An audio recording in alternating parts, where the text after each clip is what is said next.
Good morning. Today we are going to discuss about the Weiss parameters and Miller indices. So in crystallography, whenever you want to make a notation of any phase, the Weiss parameters and the Miller indices are used. This concept is little complex, but still can be understood if the basics are clear. So let us see what the Weiss parameters and Miller indices are and how they are derived for the concerned phases.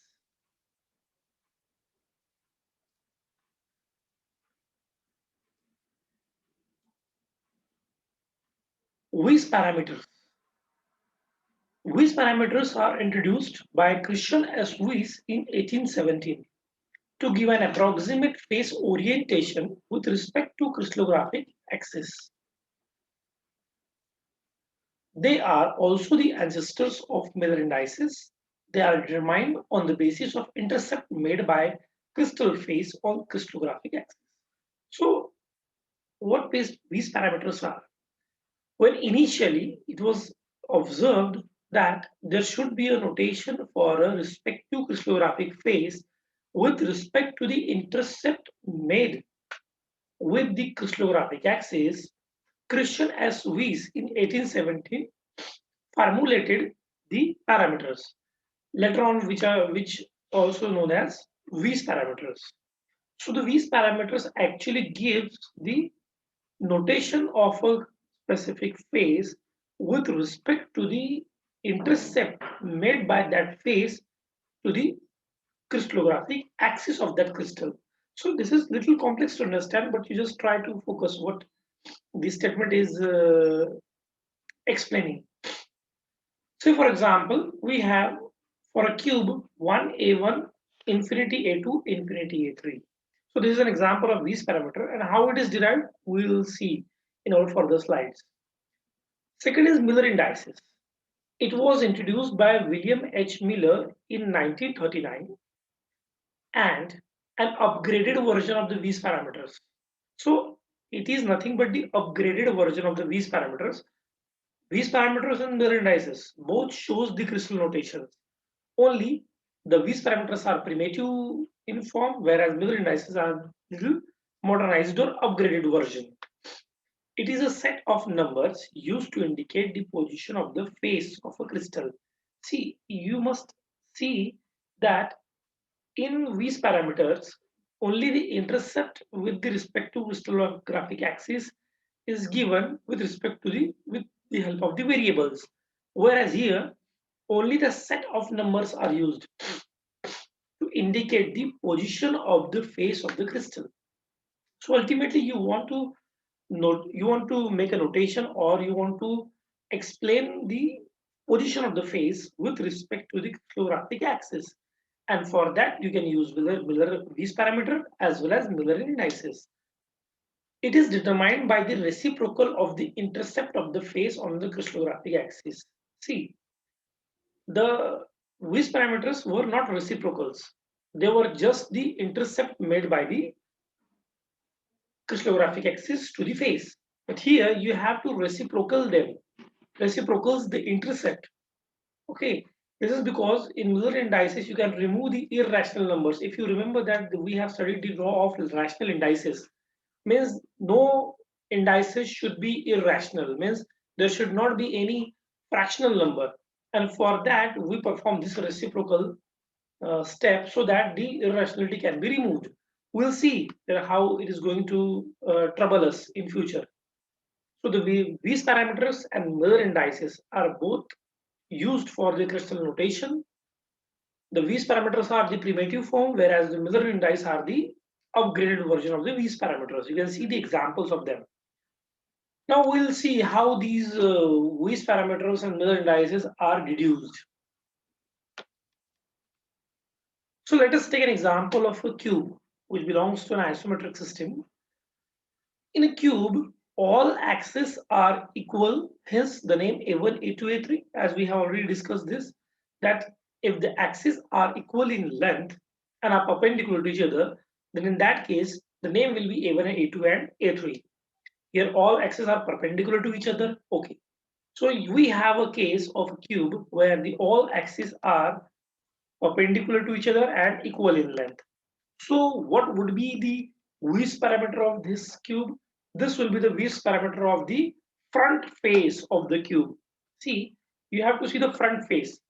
Okay, from where your axis is going from front to back with reference to you. That axis is referred as A1.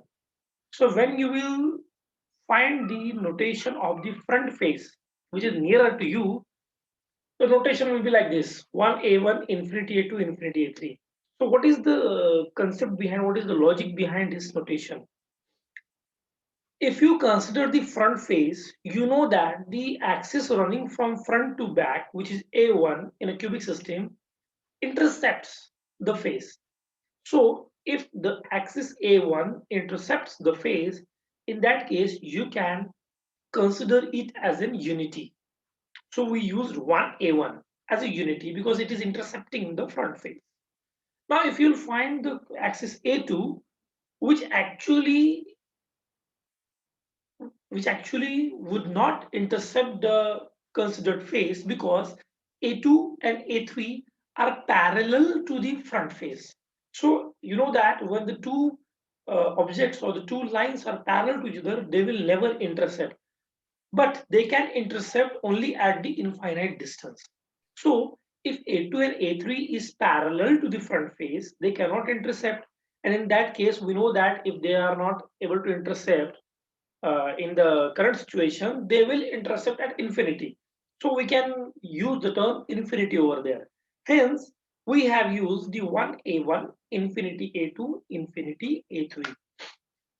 So this has to be understood very carefully that how the V's parameters are derived. These parameters are derived for a face on the basis of the intercept made by the different crystallographic axes. In the case of cubic system, you have a front face where the A1 axis is intercepting your front face.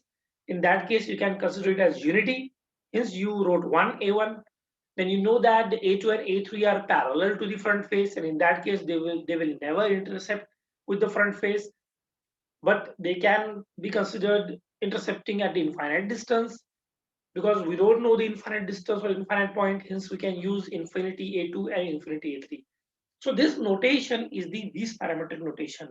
So whenever if you refer the notation 1A1, infinity A2 and infinity A3 to any data, the observer or the reader will understand that you are talking about the front face. If you will write the infinity A1, 1A2, infinity A3, so if the 1 comes with the A2, that means you are talking about the face which is on the right side of your observation frame of reference. Okay, from right to left, A2 is running. So this is the case. Now, let us see how the Miller indices are developed from the Weiss parameter. So these are the Miller indices steps from which you can develop them. So let us consider the Weiss parameter of our referred face. It was 1A1, infinity A2, infinity A3. Okay, because the first axis is intercepting the front face, hence you can use unity 1. A2 and A3 are parallel, hence infinity. Now look at the steps. Remove variables. So what are the variables here? A1, A2 and A3 are variables. You remove the variables to reduce Miller index from the Weiss parameter. So what remains? 1, infinity, infinity. Now you have to resolve it. 1 infinity infinity after resolving will give you 1 by 1, 0 by 1, 0 by 1. Because the answer of 1 by 0 is 0. But the answer of 0 by 1 is infinity. Because 0 can divide anything, but you cannot divide 0. In that case, the answer becomes infinity. So 1 by 1, 0 by 1, and 0 by 1. So infinity is represented by 0 by 1. Now reciprocal them. When you reciprocal them, the answer will become 1 by 1, 1 by 0, 1 by 0. Okay, you have just reciprocaled it. Now again resolve it, then you will develop 1 0 0, because 1 by 1 is 1, 1 by 0 is 0, 1 by 0 is 0. So 1 0 0, it's a Miller indices for that phase. So the Weiss parameter for that phase was 1A1, infinity A2, infinity A3. But the Miller indice is 1 infinity infinity, which is also known as 1 naught naught, because 0 is also referred as naught. So 1 naught naught will be the Miller indice of the referred phase. So this is the fundamental process through which you can deduce the Miller indice for any specific phase. In a similar way, if you are talking about the right side phase, the Miller indice will be not 1 naught or 0 1 0. If you talk about the phase which is above at A3, then it will become 0 0 1, because the last axis is intercepting the upper phase. Okay. Now you know that the front end, the right end, and the upper end are positive ends, whereas the back end, the left end, and the down end of the axis are negative ends. So if you consider this phase, what we are observing on the screen, the V's parameter was 1a1 infinity to infinity a3. The exactly opposite phase to it means, which is back to us, back to observer, this will become bar a1, bar 1a1 infinity to infinity a3.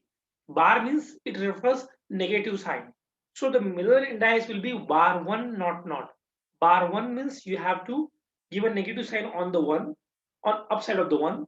Then will become bar 1 not not for the opposite face. So the front, right, and upper points are positive, whereas the back, left, and down points are negative. So in that case, you can develop the Miller indices accordingly.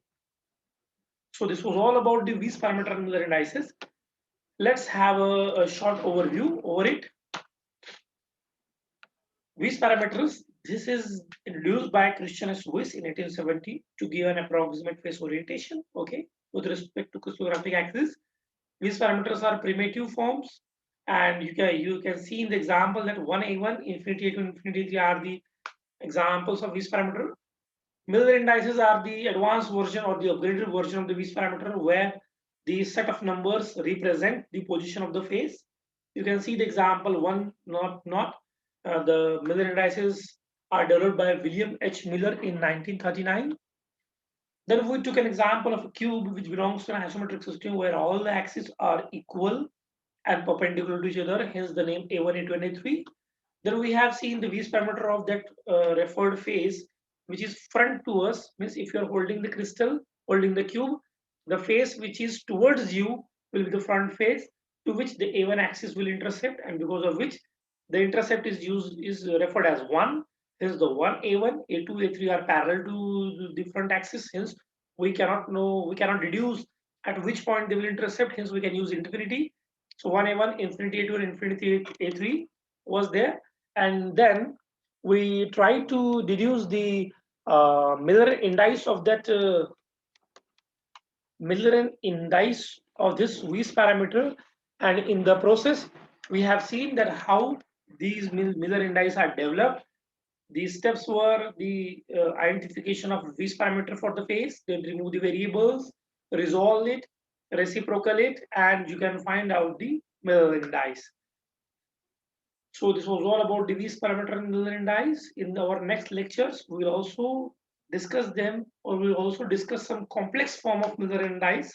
So this was just an overview or the basic of the Miller indice. Thank you very much for your patience listening. If you have any question, you can just put in your chat, put in the chat box. Or if you find any difficulty about earlier classes or this class, I'm sharing the remedial coaching link. You can put your doubts through that link to me, and I'll definitely resolve it as soon as possible. So thank you very much for your patience listening.